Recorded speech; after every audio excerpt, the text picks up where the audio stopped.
It is now in order to consider Amendment Number 10, printed in Part B of the House Report 115-212. For what purpose does the gentleman from California seek recognition? Mr. Chairman, I have an amendment at the desk. The clerk will designate the amendment. Amendment Number 10, printed in Part B of House Report Number 115-212, offered by Mr. Aguilar of California.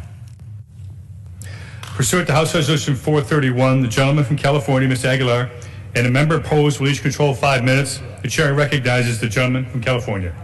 Thank you, Mr. Chairman. For decades, our nation's nuclear weapons and triad have provided us with strategic deterrence against nuclear war and the existential threat it represents. And as is often said, it is essential that these weapons and delivery systems be safe, secure, and reliable. However, the age of our forces is a major concern. Currently, our nuclear-capable bomber fleet contains 76 B-52s, with the first models entering service over 50 years ago and continuing to fly only after numerous modernization efforts.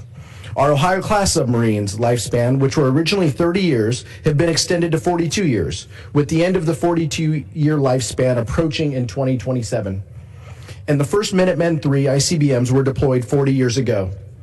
With the provocative actions of North Korea and the increase in nuclear weapon activities taking place around the world, a credible nuclear deterrent is vital to national security of the United States.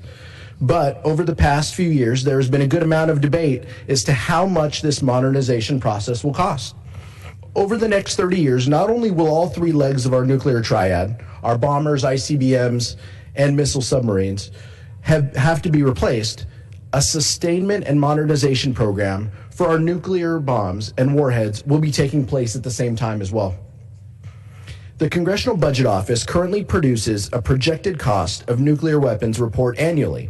However, it only covers 10 fiscal years into the future.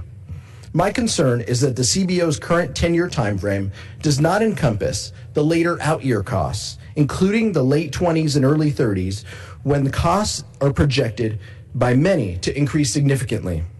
My amendment would modify Section 1643 of FY15 NDAA, the CBO review of cost estimates of nuclear weapons and nuclear weapons delivery systems, to make the time frame 30 years instead of 10 years, Mr. Chairman. I brought this issue up last year when I served on the House Armed Services Committee, and earlier this year, Ranking Member Smith and Ranking Member Visklosky wrote a letter to the CBO expressing their interest in an assessment of the sustainment and modernization costs associated with the triad from the next 30 years. The New York Times reports that the CBO 30-year estimate, which is due to be released later this year, will put costs at more than $1.2 trillion. With a resurgent Russia, a rising China, and destabilized Middle East, there is little evidence that the demands of our conventional forces will decrease. That is why it's imperative that we have proper accounting for our 30-year nuclear modernization process if we are to adequately plan for future conventional and nuclear investments and provide proper oversight. Now, some of my colleagues will say that a 30-year cost estimate isn't worth the paper that it's written on, that they would depict a time period far too much into the future to obtain a realistic estimate. But that isn't the case. Why do we have a FY17 annual long-range plan for the construction of naval vessels, which not only contains an estimated 30-year funding requirement spanning the 30-year time frame, but also this was produced by DoD for a cost of $395,000 to produce? We have a 30-year cost estimate for the Navy, but not for our strategic deterrence. I'll close by mentioning one of our nuclear gravity bombs as an example of why we need a permanent 30-year estimate. According to GAO, one cost estimate produced by NNSA's Office of Cost Estimating points out that it could cost $2.6 billion more than previous estimates to complete the B-61-12 life extension program. But the original baseline was from NNSA's fiscal year 2017 Stockpile Stewardship and Management Plan. If Congress hopes to provide proper oversight of these modernization efforts, we must have up-to-date estimates that accurately reflect any updates and changes that impact our nuclear bombs, warheads, and delivery systems. That's why I wish to make the time period for CBO's estimate 30 years instead of 10 years. These are important investments to make in our national security and a responsible way to better understand the costs. Thank you, Mr. Chairman, and I reserve.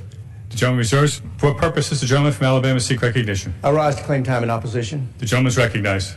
Thank the gentleman. I yield myself such time as I may consume. My friend from California is correct about one thing. I will say a 30-year cost estimate is not worth the paper it's written on. I oppose this amendment just as I oppose similar amendment by my friend from California, number 12. I submitted amendment number 88 that we will consider shortly. My amendment was a hopeful compromise with my colleagues from California who are offering amendments number 10 and 12 on this same issue. Unfortunately, we've not been able to reach a compromise, so we'll put them all before our colleagues here on the floor for consideration. The bottom line is that my colleagues are asking DOD and CBO to create a 25 and 30-year cost estimate for how much our nuclear forces cost. That would triple the current requirement of 10-year cost estimates. Unfortunately, these type of multi-decade cost estimates won't be worth the paper they're written on. As evidence for that, Acting Assistant Secretary of Defense Tom Hopkins, who would be responsible for creating the DOD report, has called a 25-year report on this, quote, burdensome. He explained it to us this way during a hearing, quote, right now we submit 10-year report that does have programs and costs on it. As you would expect, looking out that far, 25 years, the credibility of the numbers would be very, very suspect. Forecasting DOD cost over a 25-year period with any useful accuracy is extremely difficult given the challenges of predicting developments in the international security environment and ongoing technological advancements, close quote. The Armed Services Committee in this House have considered these types of 30-year cost estimate amendments for the DOD and CBO in the NDAs for the last 5 years. Each time, for 5 years in a row, these amendments have been defeated. That's because these type of amendments would not result in good, effective oversight and transparency. It would result in false and unreliable data entering the public debate.